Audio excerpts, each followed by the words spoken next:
He didn't say if he wanted this looking straight on or off at an angle. You want to shoot it like we're doing it? Yeah. Okay. So where am Yeah, I you just? look at me. Okay. Okay. All right, so just start out first by saying, give me your name and what you teach here at Calhoun, all in one sentence. How many years you've been here at Calhoun? My name is Ernest Williams Sr. I teach mathematics here at Calhoun Community College on the Decatur campus. Okay. Do it one more time and just leave Decatur campus off. My name is Ernest Williams. I'm a math instructor here at Calhoun Community College. Okay. And let's do it one more time with the number of years that you've worked here at Calhoun. Okay. My name is Ernest Williams. I teach mathematics here at Calhoun Community College, and I've taught here for 25 years. Okay. Very good. All right. So, why did you choose math? What were your aspirations growing up? Did you see this when you were a young boy growing up down in South Alabama in Orville, I believe? That's right. That's right. I grew up in Orville, Alabama, down not too far from Selma. I had a really good math instructor in middle school who convinced me that math was the way to go. His way of teaching, but not just his way of teaching, but his mannerism, the way he conducted himself as a man, and also as an African American gentleman there in the rural South, the Black Belt, as what some would call, and to look up to such a man as he was, to be able to teach math, not just with the number idea that this is how you count or how you multiply, but he really stressed the philosophy behind the mathematics. And that's what inspired me to go into mathematics. What is the motivation that wakes you up, gets you moving every day for students and doing what you do? My motivation for teaching and for getting up every morning, coming to college, is this. I've always said, I've taught here at the college for 25 years, 3 years prior at Alabama State University, and I've always said to my wife, I'm going to school. I've never said I'm going to work, because with what we do, to me, school is always exciting. And so I'm going to school, not just to teach, but also to learn. I learn from students as well. We try to give information, but teaching is more than just the dissemination of information. Teaching is a conversation between the student and the instructor, and then hopefully among the students themselves, to get them to engage, to be able to have them to see the purpose behind what they do. Why are you taking this class? What is your major? Why do you want to study that major? What do you want to do in life? And so when we get students to seeing that, then they begin to appreciate this one day, the next day, and what we do in the class. So the small picture becomes a part of the big picture. And being a part of that is always exciting. You can kind of say, I'm looking forward to seeing what the next day is going to bring. Sounds like you try to build relationships in that semester with students in the classroom. Is that right? Relationships. Is relationship building important? Relationships is so important. I have students now after 10, 15, 20, 25 years that come back and talk with me. They bring their families so I can meet their children, and they tell their children that this was my math instructor. But those students know that when they were in my class, it was more than just a class. It was some kind of chemistry going on. You could say a relationship, but I like to use the word community. We built strong community, trying to have students to see not just what you do in this class, but how does this class affect your life? And if you can ever get a person to see that what they do in a class is bigger than the class, but it affects their life, then they begin to appreciate the class. They take the course seriously, they take the work seriously, and that's what I think it's all about. So the relationship is so important. You've answered this somewhat already, but I'll state it. What impact do you feel like you're making on the community and on students? The impact that I believe that I'm making on the community and the students is this. We're trying to produce, to help students see their way in life.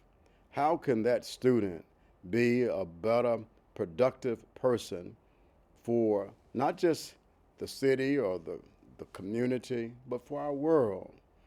That's in terms of not just what you learn in terms of a textbook, but do you understand that you are learning something to one day to go and contribute to society? It's the attitude that's important. It's the caring. It's the heart of the person that's so important. I tell students all the time, and they come to me, they talk about their career goals. And sometimes they talk about in their career goals how much money they want to make. You know, and that's fine that you want to make money, and I think anybody ought to think like that, but I think life is bigger than that. How are you contributing back to society in a wholesome way? Teachers and most people know what they get is not that much, but we don't do this for the money. It's for the love of our students. It's to see them educated. It's to see them go forward and to become a contributor to society. That's our goal, and that's my goal. What do you do when you have a student who's struggling or a student who's not engaged, maybe one that you're having some trouble just getting through to? Do you see that sometimes? I do see that. I see it in my classes, and then I also see it in other classes with other instructors. State what you see. Okay.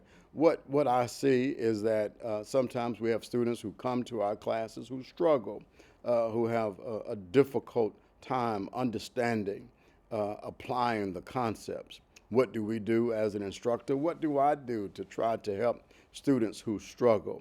Well, I think for me, what's important is, number one, to try to get to know the student. I want to be able to hear their story. A lot of times we think in terms of college or these courses that it's all about, unfortunately, a production. We're getting students in and then we're getting them out. But I think education is bigger than that. And when I say bigger, I really want to use the word smaller because this idea of production does sound big, but I think it ought to be personalized. A lot of students come to college and they have past situations that hinder them from thinking that they can do or that they cannot do. Sometimes those students just need to be heard. And so I try to spend some time. I've taken students out to the coffee shop, a restaurant, donuts, whatever, or coffee, and just to listen to them, not to point out to them what they should do or what they shouldn't do, but just to hear. You will be amazed when a person can leave from that setting and say, he heard me or she heard me. That goes a long way. And I've seen that as a first step in terms of trying to help students bridge this learning gap that they may have. I've recognized with some of them in conversation that it was past experiences. Maybe it was a previous math class. Maybe they didn't understand. The student even may have learning disabilities that may come into play. We have to be, as instructors, mindful of all of these kinds of situations so that we can help the student achieve their goal. I think one, listening to where they are. And then number two, what I try to stress with students, especially in my class, and I stressed this second part because it was important for me. Some students think that I have to make this A, I have to make this grade. And they become anxious just because of this idea in their mind that it's the grade, it's this A.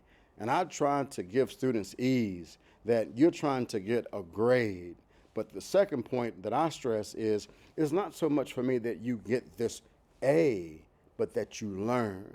And so if we have 10 subjects in this one particular class, And a person may say, hey, I made an A in that class, but did you understand all 10 concepts? I tell students, if it's 3 or 4 of those concepts out the 10 that you can say you really know, you really understand, and you can apply those 3 or 4 concepts to the next course. But watch this, even to life, I think you've achieved what some could say, it might not be the A, but you achieved learning. And that's so important. I know for me, when I was in school, that was the stress that you have to make this grade or that grade. And I had learning disabilities myself when I was coming through. And so I had that math teacher there in middle school who stressed to the class and also to me, I want you to learn this. He said to us, Mr. Grover Bates at Hayes and Harrell Junior High School, there outside of Orville, he said, look, don't be so much concerned about the grade. You'll get the grade, but make sure that you learn something in this class. And so I try to apply that philosophy now as an instructor myself. Very good. And wrapping up here, what do you think about the fuss that's being made over? You got this big article coming out in the Decatur Daily. We're sending this off to the state to be shown across the state of Alabama to other colleges, other of our community colleges. What do you think about that? What do you think about that? The spotlight being on Professor Ernest Williams. What do you think? What do I think about the spotlight being on me? Well, let me say, I don't think it's about me. I think it's about the thousands of instructors and those who work in all of our schools as teachers and in other professions. It's about them. It's about us. I'm just one of so many. The Apostle Paul, if I can even say something from him when he talked about himself, he said, I'm the least of these, my brethren.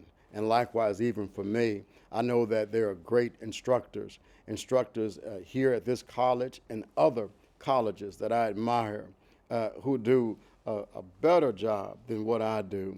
And I thank them for that. And I try to learn from them. But it's about us. It's about the student. And that is what makes me keep on going. Very good. Last question. Let me do one more. Your legacy. When you leave here, when you walk away from Calhoun Community College and go and spend your retirement days, what are you hoping your legacy will be? My legacy when I leave Calhoun Community College is that for people, students, faculty, staff, to remember me as a man who tried to help someone understand, not just about my math, if you cut that, my legacy here was to show students not that you've learned math, and math is a good thing, but that you've learned something about life. And I hope that through my teaching and through my living, that people have seen that aspect of who I am. Very good, very good. That'll do it. Thank you, sir. Excellent.